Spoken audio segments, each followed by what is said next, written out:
Good afternoon to you all. कल एक प्रश्न हमने फॉर्मेट करने के लिए दिया था, एक बार प्रश्न बोलेंगे क्या था?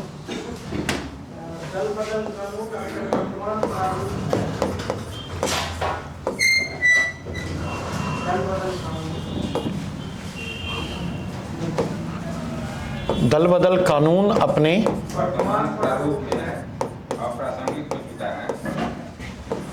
इसकी अविलंब समीक्षा की जरूरत है और वर्तमान चुनौतियों के आलोक में इसकी पुनर्रचना समय की मांग है। अप्रासंगिक हो चुका है, इसकी अविलंब समीक्षा की जरूरत है।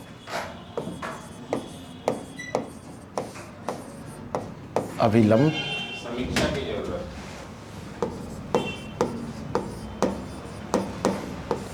समीक्षा की जरूरत है और वर्तमान चुनौतियों के आलोक में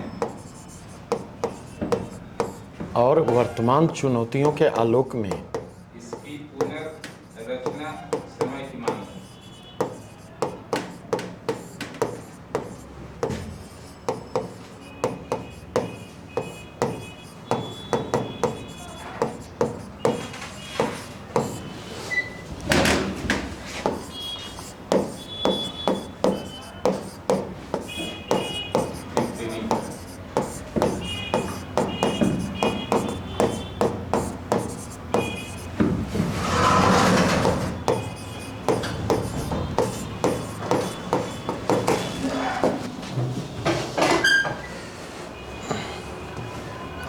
प्रश्न आपके सामने है। प्रश्न है दल बदल कानून के ऊपर, और बार बार कहता हूं डिमांड ऑफ क्वेश्चन को आइडेंटिफाई करने में आर्ट ऑफ रीडिंग की अहम भूमिका होती है, निर्णायक भूमिका होती है। जब तक आर्ट ऑफ रीडिंग नहीं है तब तक डिमांड ऑफ क्वेश्चन को आइडेंटिफाई करना आपके लिए मुश्किल होगा। अब अगर इसमें हम देखें तो यहां पर 3-4 बातें की जा रही हैं। पहली बात की जा रही है दल बदल के कंटेक्स्ट में, नहीं कि यह इररिलेवेंट हो चुका है, और प्रासंगिक होता एंटी डिफेक्शन लॉ। यह प्रश्न का पहला डायमेंशन है, नहीं? और क्यों अप्रासंगिक हो चुका है?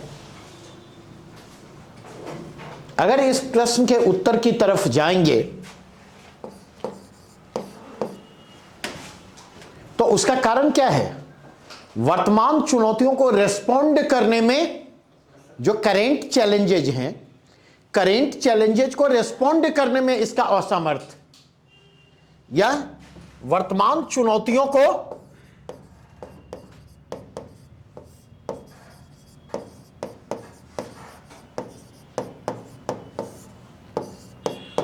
रेस्पॉन्ड नहीं कर पाना।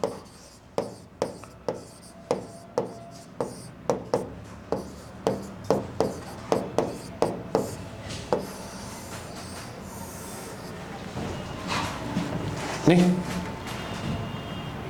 और इसीलिए आवश्यकता किस बात की है? सो रिव्यू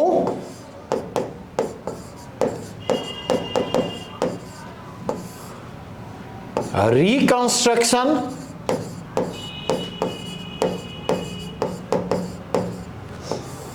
एंड रीओरिएंटेशन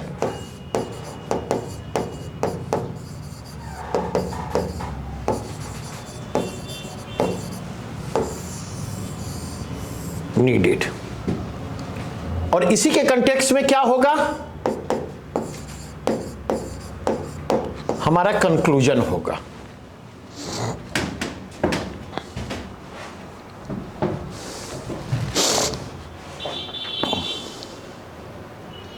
अब बातें समझ में आई? देखिए, तो कहीं आपसे यह पूछा जा रहा है कि एंटी डिफेक्शन लॉ जो है उसके प्रोविजन क्या है।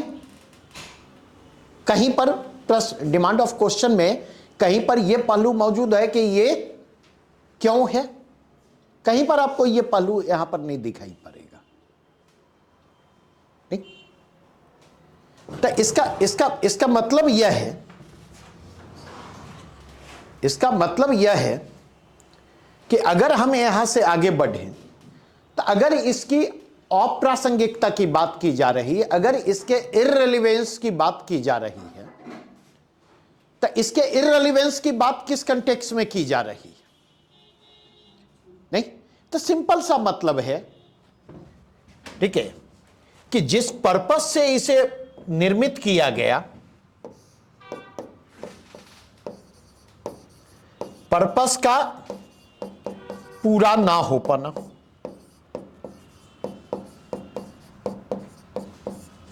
एंटी डिफेक्शन लॉ के फॉर्मेशन के जो पर्पस थे वो पर्पस फुलफिल नहीं हो पा रहे हैं। और पर्पस क्या था? पर्पस था डिफेक्शन पर रोक के जरिए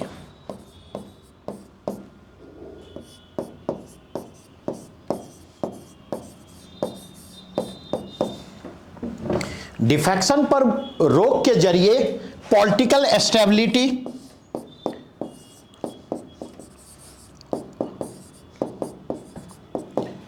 पॉलिटिकल स्टेबिलिटी को इंश्योर करना, यह इसका पर्पस है। अब अगर वह ऐसा नहीं कर पा रहा तो इसके पीछे रीजन क्या है? तो इसके पीछे रीजन अगर देखेंगे तो आप इस चीज को समझे, कुछ कमियां दलबदल कानून में होंगी, कुछ कमियां दलबदल कानून में होंगी। तो इसके कंटेक्स्ट में एक हम चर्चा करेंगे, दो पहलू इसके हैं, एडीएल की कमियां, एंटी डिफेक्शन लॉ की कमियां, और एंटी डिफेक्शन लॉ की कमियां क्या हैं। तो एक तो आप देखेंगे सामूहिक दल बदल को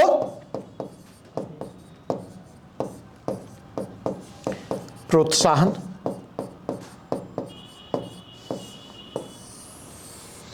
मास स्केल पर डिफेक्शन को यह प्रमोट करता है। नहीं, विलय संबंधी प्रावधान,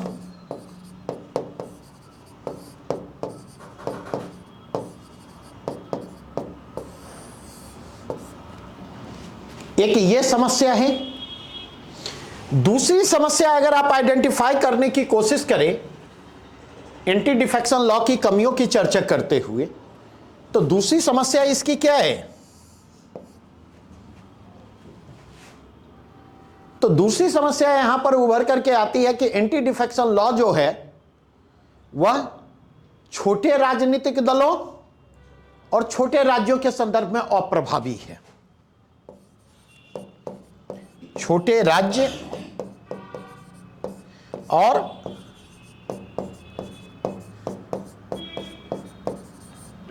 छोटे राजनीतिक दल के संदर्भ में अप्रभावी। और तीसरा कंटेक्स्ट देखें, जो पर्पस एंटी डिफेक्शन लॉ का था उस पर्पस को फुलफिल करने के रास्ते में बाधा क्या है या बाधा कौन है? तो उस पर्पस को फुलफिल करने के रास्ते में अगर आप जाकर के देखें तो उसमें बाधक बन करके आते हैं रोल ऑफ स्पीकर,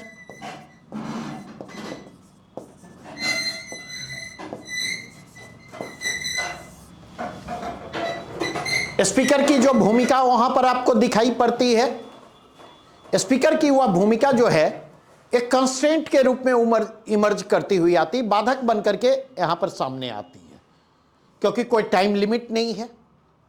और इस स्पीकर को अगर आप देखें तो इस पूरे के पूरे प्रोसेस में अनरेस्ट्रिक्टेड पावर है। ठीक है, ये तो कहिए सेंस प्रिवेल करता है और सुप्रीम कोर्ट ने पारा 7 एंटी डिफेक्शन लॉ के पारा 7 को उसने अनकॉन्स्टिट्यूशनल घोषित किया, अदरवाइज जुडिशियल रिव्यू भी संभव नहीं होता। ये दल बदल के कंटेक्स्ट में सीमा है। अब यहां से अगर मूव करें, बार बार एक बात कहता हूं, इतनी बातों पर जो चर्चा की, इन बातों की चर्चा सारे लोग करेंगे, कोई ऐसा नहीं है जो इसकी चर्चा नहीं करेगा। नहीं, आप क्या अलग करेंगे जो आपके आंसर को औरों के आंसर से अलग बनाएगा? तो अगर इसके कंटेक्स्ट में आप जाकर के देखें तो कुछ नवीन चुनौतियां उभर करके सामने आई। और ये नवीन चुनौतियां क्या हैं? प्री पोल अलायंस के संदर्भ में अप्रभावी,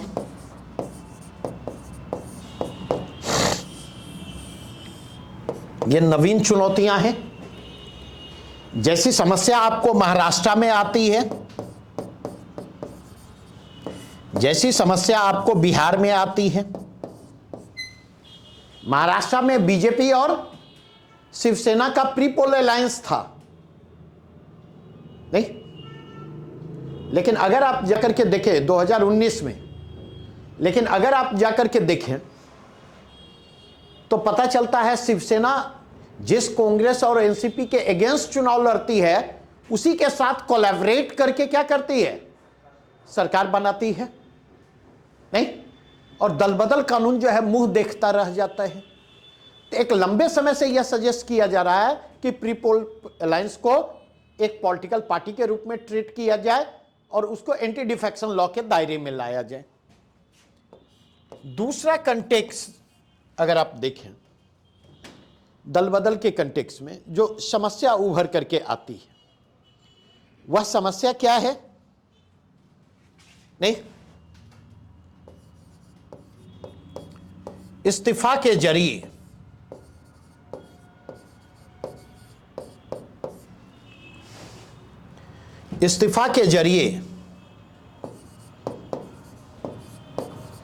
बहुमत का प्रबंधन।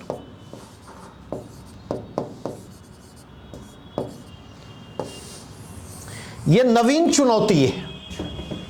और इसी के कंटेक्स्ट में अगर आप देखें तो एक प्रश्न उभर करके आता है, रिजाइनेशन वर्सेस दल बदल।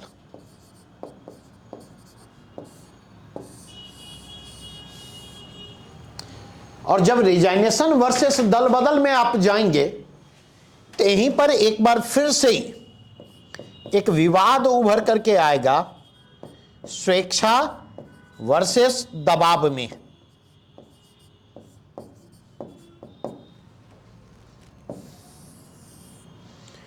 ये जो कहा इस्तीफा के जरिए बहुमत का प्रबंधन, ऐसा कई जगहों पर देखा गया है।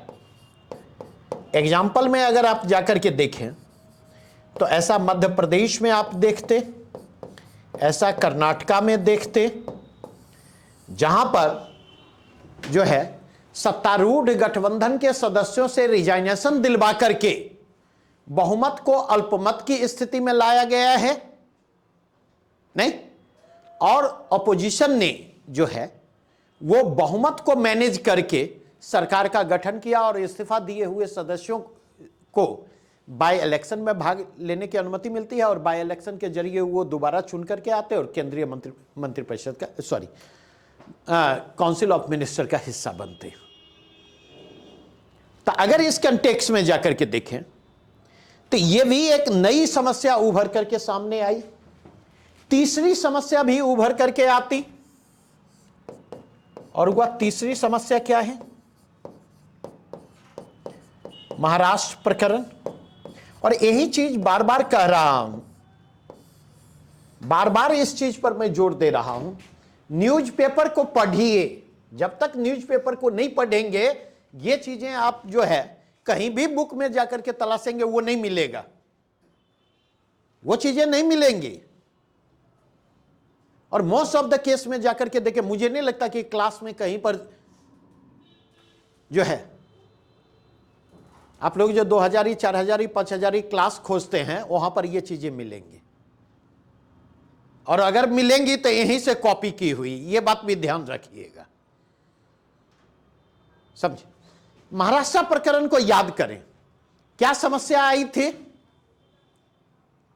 महाराष्ट्र में? क्या समस्या आई थी महाराष्ट्र में? समस्या यह आई थी कि अगर इलेक्टेड हो चुके, कायदे से देखा जाए तो दल बदल कानून कब लागू होगा?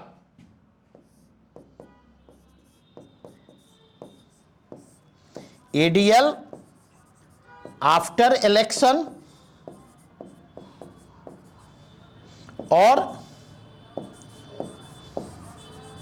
After oath.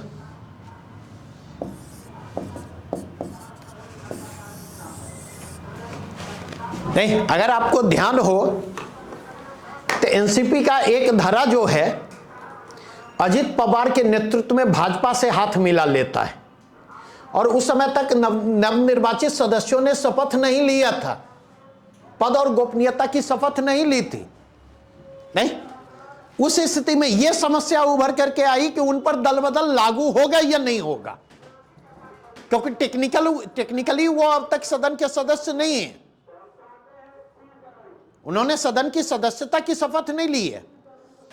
और अगर उन्होंने सदन की सदस्यता की शपथ नहीं ली है तो वैसी स्थिति में जाकर के देखें, समस्या यह उभर कर आती कि दल बदल के प्रावधान उन पर लागू नहीं होंगे, और अगर लागू नहीं होंगे तो आपको यह नहीं लगता कि यह एक तरह से एंटी डिफेक्शन लॉ का जो बेसिक पर्पस है उस बेसिक पर्पस का डिफीट है? नहीं, तो कई बार जो न्यू चैलेंजेज इमर्ज करते हैं, न्यू चैलेंजेज के कंटेक्स्ट में रेस्पॉन्ड करने की जरूरत होती है। जब तक न्यू चैलेंजेज के कंटेक्स्ट में आप रेस्पॉन्ड नहीं करेंगे तब तक समस्या का समाधान आपको नहीं मिलेगा। आप इस बात को समझने की कोशिश करें। बातें ये स्पष्ट हुई? नहीं, अब जब समस्या आपके सामने बैठी हुई, समस्या आपके सामने, सारी समस्याएं आपके सामने हैं, नहीं, और इन समस्याओं के आलोक में अगर आप जाकर के देखें तो आप क्या पाते? एंटी डिफेक्शन लॉ, क्योंकि वकील का काम क्या होता है? नहीं, वकील का काम होता है कि कानून की बारीकियों को समझते हुए जो लूप होल्स है उस लूप होल्स का इस्तेमाल करना। पहले भी किए गए, लेकिन अगर आप गौर करें तो उस लूप होल्स का पिछले 11 वर्षों के दौरान सबसे प्रभावी तरीके से इस्तेमाल जो है वर्तमान सरकार ने किया है। और अल्टीमेटली अगर आप जाकर के देखें तो ये जो समस्या आपको उभर करके आ रही है वो समस्या क्या है? समस्या अगर आप देखें तो यह समस्या जटिल है।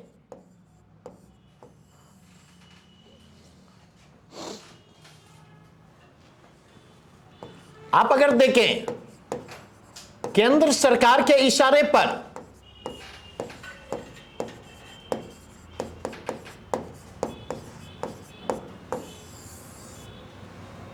केंद्र सरकार के इशारे पर गवर्नर और इधर स्पीकर, इस पूरे के पूरे खेल में ये लोग शामिल हैं, और इस पूरे के पूरे प्रोसेस में अगर आप देखें तो राष्ट्रपति मूक दर्शक की भूमिका में है।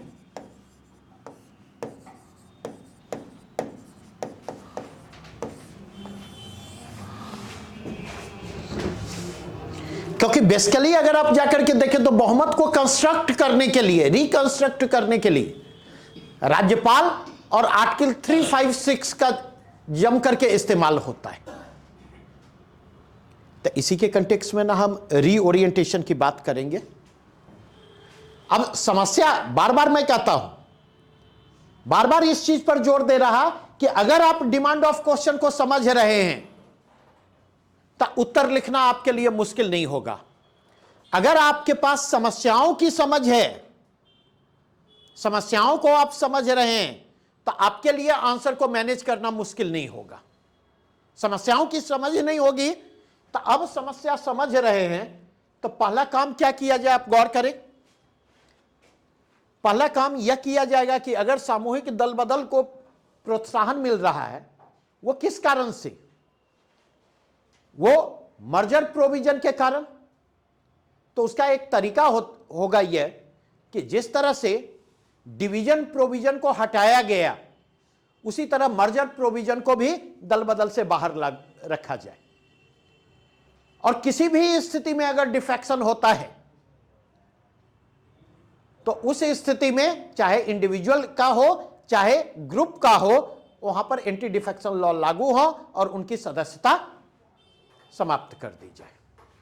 दूसरी समस्या आई छोटे राज्य छोटे राजनीतिक दल, तो ऑटोमेटिकली उसके लिए मर्जर प्रोविजन को स्क्रैप करना होगा। तीसरा हमारे पास कोई विकल्प नहीं।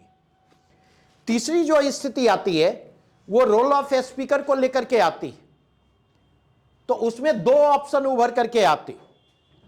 एक ऑप्शन यह उभर करके आता है कि या तो स्पीकर के कंटेक्स्ट में समय सीमा का, टाइम लिमिट का निर्धारण किया जाए और स्पीकर को यह निर्देश दिया जाए कि वह निर्धारित समय सीमा के भीतर कार्रवाई करें। और इससे बेहतर ऑप्शन जो है, इससे बेहतर ऑप्शन यह है कि दल बदल से इतर सदस्यों की निर्भरता का प्रश्न जब उठता है, डिस्क्वालिफिकेशन ऑफ मेंबर के क्वेश्चन उठते हैं, तो उनको कैसे रिजॉल्व किया जाता है? इलेक्शन कमीशन के एडवाइस पर, इलेक्शन कमीशन की राय पर राष्ट्रपति या राज्यपाल के द्वारा निर्भरता का निर्धारण होता और राष्ट्रपति या राज्यपाल इलेक्शन कमीशन की राय से बंधे होते हैं। तो अगर इस पॉइंट ऑफ व्यू से देखें तो इस ऑप्शन के जरिए जो है स्पीकर का बायसनेस जो है, स्पीकर का जो पॉलिटिकल बायसनेस है और स्पीकर के जो बायस्ड बिहेवियर हैं, उनको भी रेस्ट्रिक्ट किया जा सकता। अब अगर आप जाकर के देखें प्री पोल अलायंस के कंटेक्स्ट में, तो प्री पोल अलायंस के कंटेक्स्ट में मैं कहना चाहूंगा कुछ रेफरेंसेज का इस्तेमाल करें। जैसे अगर आप जाकर के देखें तो national commission for working of constitution की बात की जाती है, review of working of constitution, Venkatachaliah आयोग, उसने इस संदर्भ में दो सुझाव दिए। एक, उन्होंने कहा कि जो भी डिफेक्टेड मेंबर हैं बाय इलेक्शन में उन्हें भाग लेने की अनुमति ना हो, वो नेक्स्ट लोकसभा या नेक्स्ट विधानसभा की प्रतीक्षा करें और विधानसभा या लोकसभा के शेष कार्यकाल के दौरान, विधानसभा या राज्यसभा के शेष कार्यकाल के दौरान ना तो उनको मंत्री का पद दिया जा सके और ना ही उनके लिए उन्हें ऑफिस ऑफ द प्रॉफिट जो है वहां पर अपॉइंट किया जा सके। तो ये एक तरीका है। इस तरीके के सहारे हम क्या करेंगे, डिफेक्शन के जो इमीडिएट बेनिफिट हैं, डिफेक्शन के इमीडिएट बेनिफिट को हम चेक करेंगे। और जब डिफेक्शन के इमीडिएट बेनिफिट को हम चेक करने की कोशिश करेंगे, अगर बेनिफिट थोड़ा दूर होगा तो डिफेक्शन की प्रवृत्ति को हतोत्साहित किया जा सकता है। दूसरी बात अगर आप जाकर के देखें, एक और प्रश्न जो यहां पर उभर करके आए, जो प्रश्न थे anti defection law versus freedom of speech.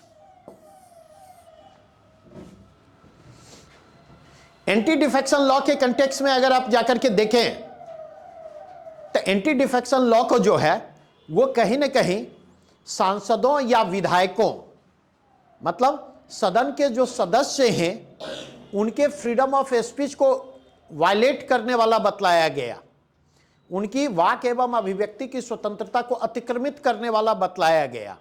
और अगर इस कंटेक्स्ट में देखें तो एंटी डिफेक्शन लॉ का जो बेसिक, एंटी डिफेक्शन लॉ के जो प्रोविजन है, उनको डेमोक्रेसी का जो बेसिक स्पिरिट है, डेमोक्रेसी के बेसिक स्पिरिट के भी अगेंस्ट माना गया। क्यों? तो इसमें अगर आप जाकर के देखें तो एंटी डिफेक्शन लॉ जो है वह पार्टी, राजनीतिक दल और राजनीतिक दल के नेतृत्व की जो है संसद या विधानमंडल के सदस्यों पर पकड़ को मजबूती प्रदान करता है, नियंत्रण को मजबूती प्रदान करता है। और इस कंटेक्स्ट में देखें तो पार्टी व्हिप से उन्हें बांधने का काम करता। और इस पॉइंट ऑफ व्यू से जाकर के देखें तो यह सजेशन दिया जाता है कि एंटी डिफेक्शन लॉ जो है उसको, उसके इंपैक्ट को जो है वह, और पार्टी व्हिप को जो है वह confidence motion, no confidence motion या किसी भी पॉलिटिकल पार्टी की जो बेसिक कोर आइडियोलॉजी है, मूल विचारधारा है, और मूल विचारधारा के से संबद्ध नीतियों से असहमति तक सीमित रखा जाए। सामान्य स्थिति में पार्टी व्हिप को जारी करने की अनुमति ना हो, क्योंकि आपको पता होगा पार्टी व्हिप का उल्लंघन भी जो है डिफेक्शन के दायरे में रखा गया है और उसी स्थिति में डिस्क्वालिफिकेशन संभव है। अब बातें स्पष्ट हुई। और इसी के कंटेक्स्ट में देखेंगे चलैया आयोग ने यह भी सजेशन दिया कि विश्वास मतलब पार्टी व्हिप को और एंटी डिफेक्शन लॉ की प्रभावशीलता को विश्वास मत, अविश्वास मत और मूलभूत नीतिगत मसलों पर मतभेदों तक सीमित रखा जाए। अब अगर इसके कंटेक्स्ट में देखें, एक जो ये समस्या आ रही है इस्तीफा के जरिए बहुमत का प्रबंधन, तो इसका बड़ा सा आसान सा तरीका है। ये एक मेजर कंसर्न है और ये न्यू ट्रेंड है, क्योंकि जब एंटी डिफेक्शन लॉ को डिजाइन किया गया था उस समय की चुनौतियां अलग थी, और अब जब हम एंटी डिफेक्शन लॉ के रिव्यू की बात कर रहे, एंटी डिफेक्शन लॉ के इनइफेक्टिवनेस की बात कर रहे, एंटी डिफेक्शन लॉ के इररिलेवेंस की बात कर रहे, तो वहां पर मूल मसला क्या है? मूल मसला है कुछ न्यू चैलेंजेज इमर्ज करते हैं, और जो न्यू चैलेंजेज इमर्ज कर रहे हैं उन न्यू चैलेंजेज को इफेक्टिवली रिस्पॉन्ड करने की आवश्यकता है। तो इसका भी वही बढ़िया तरीका है कि अगर आप स्वेच्छा से इस्तीफा दे रहे हैं या डिफेक्ट कर रहे हैं, दोनों ही स्थितियों में बाय इलेक्शन में भाग लेने पर रोक लगाई जाए, और दोनों ही स्थितियों में मंत्री पद, शेष कार्यकाल के दौरान मंत्री पद और मंत्री पद के साथ साथ जो है ऑफिस ऑफ द प्रोवेट, लाभ के पद को धारण करने से रोका जाए। बड़ी आसानी से इसको भी इफेक्टिवली चेक किया जा सकता है, क्योंकि जैसे इनिशिएटिव लेंगे ना, जैसे आप इनिशिएटिव लेंगे इमीडिएट बेनिफिट जो है कम हो जाएंगे, और रिस्क क्या होगा? जिन्होंने इस्तीफा दिया, जिन्होंने डिफेक्ट किया, उनको उपचुनाव में भाग लेने से जैसे रोका, अब पता चला उपचुनाव जो होगा तो पार्टी के कैंडिडेट तो आएंगे ही आएंगे, और पार्टी के कैंडिडेट आने का मतलब है कि अब उनके क्षेत्र में एक राइवल खड़ा हो रहा है। जिस पार्टी को छोड़ रहे हैं वहां पर भी एक रिप्लेसमेंट होगा, और जिस पार्टी को ज्वाइन कर रहे हैं वहां पर भी उनके सामने नवीन चुनौती होगी। तो अपने क्षेत्र में एक नए प्रतिद्वंदी का सामना करना कोई चाहेगा, और खुद अपनी ही गलती के कारण। तो एक कंटेक्स्ट यहां पर भी उभर कर आता। महाराष्ट्र प्रकरण में जो तकनीकी मसले उभर करके सामने आए, जो तकनीकी मसले उभर करके सामने आए उसको ध्यान में रखते हुए दो सजेशन हैं। और पहला सजेशन यह है कि एंटी डिफेक्शन लॉ के दायरे में, जो मैंने कहा चलैया कमीशन के आलोक में, प्रीपोल अलायंस को शामिल किया जाना चाहिए। और दूसरा सजेशन जो उसके कंटेक्स्ट में हमारा है वह क्या है? वह यह कि एंटी डिफेक्शन लॉ जो है इमीडिएटली आफ्टर द इलेक्शन प्रभावी हो। जैसे आप चुनाव जीतकर सर्टिफिकेट हासिल करते हैं, ठीक है, वहीं से एंटी डिफेक्शन लॉ को प्रभावी बनाया जाए। इतनी बातें स्पष्ट हुई। देखिए तो लगभग सारे डायमेंशन आ गए या नहीं? और इसलिए एक चीज बार बार मैं कहूंगा, एक चीज बार बार मैं कहूंगा, अगर आप भरोसे के साथ यहां पर आए हैं, यहां पर जुड़े हैं, तो उसका फायदा आपको मिलना चाहिए। और उसका फायदा आपको कितना मिलेगा ये पूरी तरह से आप पर निर्भर करेगा, किसी दूसरे पर निर्भर नहीं करेगा, मुझ पर निर्भर नहीं करेगा, क्योंकि मुझे जो करना है मैं करता चलूंगा। तो जब तक आप अपने आंसर को औरों के आंसर से डिफरेंट नहीं बनाएंगे, जब तक वहां पर आप डिफरेंस क्रिएट करने की कोशिश नहीं करेंगे, तब तक परेशानियां बनी रहेंगी। हाँ, अरे प्री पोल अलायंस का मतलब क्या? यहां पर जदयू भाजपा साथ साथ लड़ती है। नीति आजकल क्या चल रहा है मार्केट में, बाजार में कुछ चल रहा है आजकल?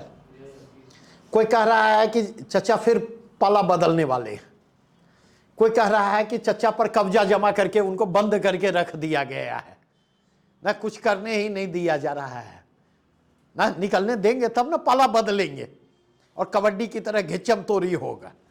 नहीं तो चचा चुनाव लड़ते हैं जब बीजेपी के साथ, नहीं तो एक्स्ट्रा मैरिटल अफेयर होता है आरजेडी के साथ, और जब चुनाव लड़ते हैं आरजेडी के साथ तो एक्स्ट्रा मैरिटल अफेयर होता है बीजेपी। ऐसे ये मनुष्य की स्वाभाविक प्रवृत्ति है, समझे। दूसरे की कन्या और दूसरे का दूल्हा सबको बढ़िया लगता है, समझे। महाराष्ट्र में क्या हुआ? महाराष्ट्र में यही हुआ, शिवसेना ने चुनाव लड़ा भाजपा के साथ, एगेंस्ट में थी एनसीपी, एगेंस्ट में थी कांग्रेस पार्टी, और मिलकर के सरकार बनाए कांग्रेस और एनसीपी के साथ। तो सवाल यह उठता है कि इन बाद में चल करके जब भाजपा ने आपको तोड़ दिया, चाहे एनसीपी को तोड़ा हो चाहे शिवसेना को तोड़ा हो, नहीं तो वहां पर जो है फॉल चिल्लाने का क्या मतलब है? वहां पर जो है पॉलिटिकल मोरालिटी और पॉलिटिकल एथिक्स की बात करने का क्या मतलब है? उस आदमी को तो मूल्य और नैतिकता की बात करने का कोई हक नहीं है, उस दल को मूल्य और नैतिकता की बात करने का कोई हक नहीं है जिसने मूल्यों की हत्या करके सरकार बनाई हो, जिसने नैतिकता को ठेंगा दिखाते हुए सरकार बनाई हो, चाहे वो कोई भी व्यक्ति, कोई भी दल हो और कोई भी नेतृत्व हो। नहीं, क्योंकि प्री पोल अलायंस जो है एक पॉलिटिकल पार्टी के रूप में फंक्शन करते हैं, और प्री पोल अलायंस एक पॉलिटिकल पार्टी के रूप में फंक्शन करते हैं, तो उसी पॉलिटिकल पार्टी के रूप में उनके साथ ट्रीटमेंट भी होना चाहिए। बातें स्पष्ट हुई? बढ़े आगे? अब बढ़िए, क्या है, कितना अगर मगर कीजिएगा। हाँ बोलिए। जैसे रोल ऑफ स्पीकर को हटा के हम ईसी और राज्यपाल को लाते हैं, तो अगर देखा जाए तो महाराष्ट्र में पार्टी टूटने के बाद सिंबल का लफड़ा हो गया।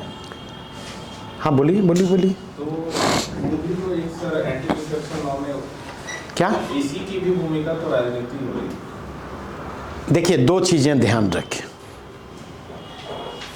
ठीक है।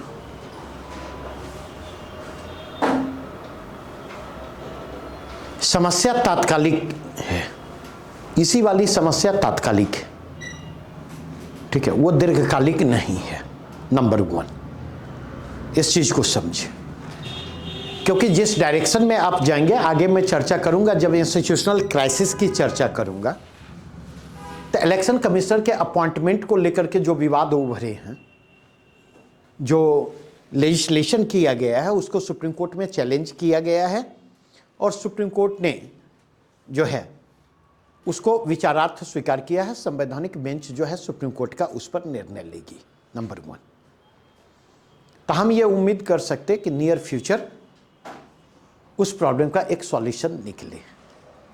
नंबर 2, अगर उस प्रॉब्लम का सॉल्यूशन नहीं निकलता, यही मैकेनिज्म काम करता है, तो ये मानकर चलने का भी कोई कार्य आधार नहीं है कि आगे जो भी प्रधानमंत्री होंगे, आगे जो भी सरकारें होंगी, वो इसी तरीके से बिहेव करेंगे, ठीक है।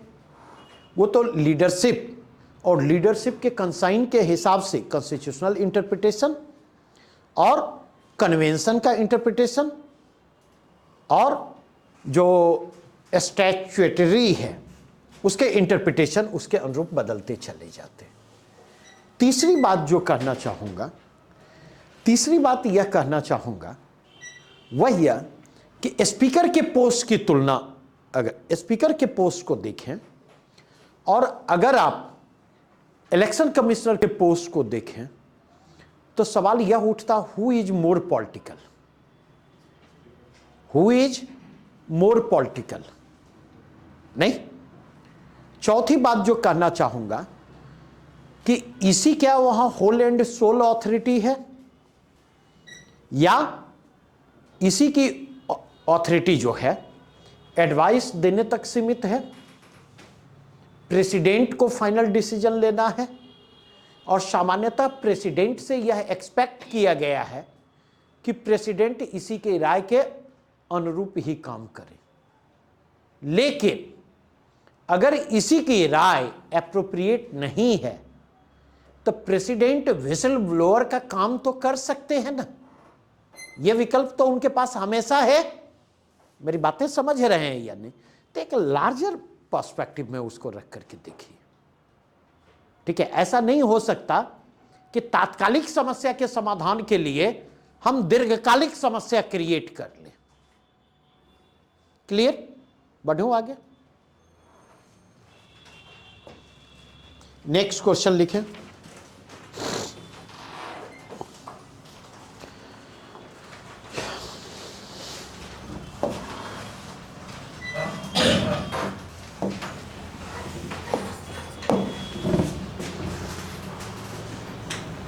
संविधान का संशोधन करने की संसद की शक्ति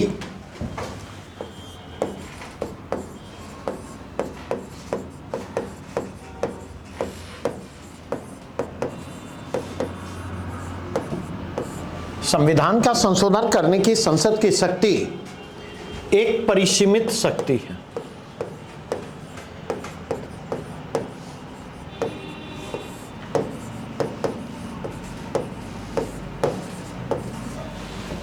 एक परिसीमित शक्ति है और इसे आत्यंतिक शक्ति के रूप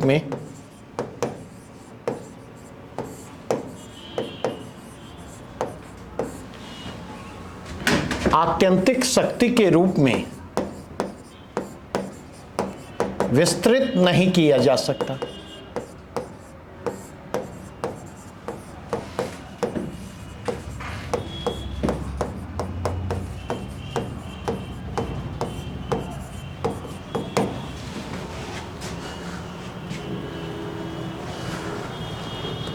इस कथन के आलोक में व्याख्या कीजिए कि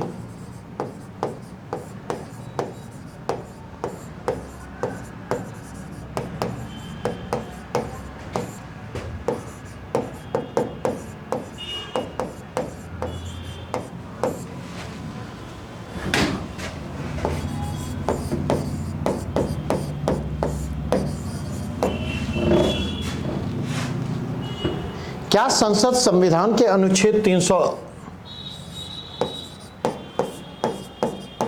क्या संसद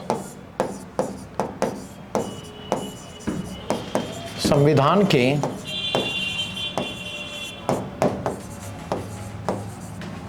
अनुच्छेद 368 के अंतर्गत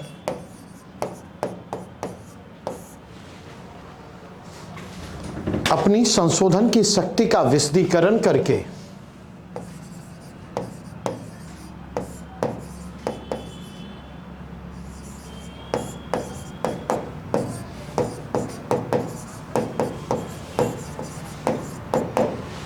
संशोधन शक्ति का विशदीकरण करके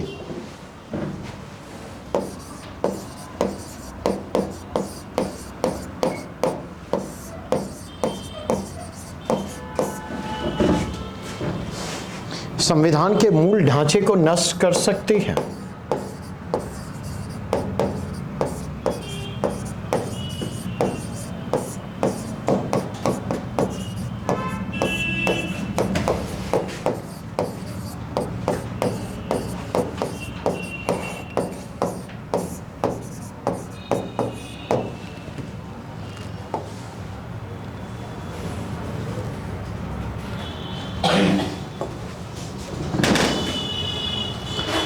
Parliament's power to amend the constitution. Parliament's power to amend the constitution.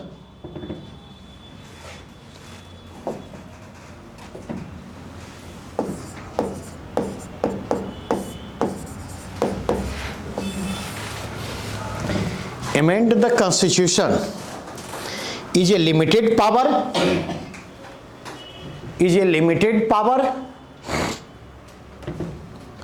and it cannot be enlarged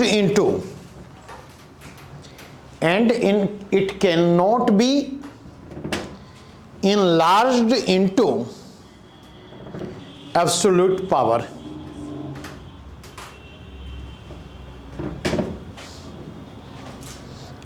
Absolute power. In the light of this statement,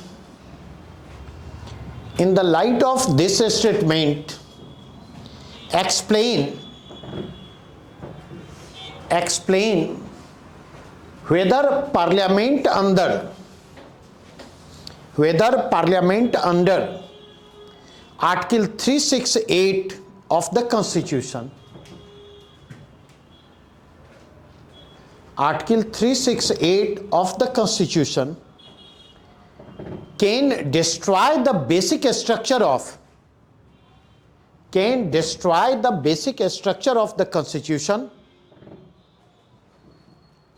by expanding its amending power. By expanding its amending power.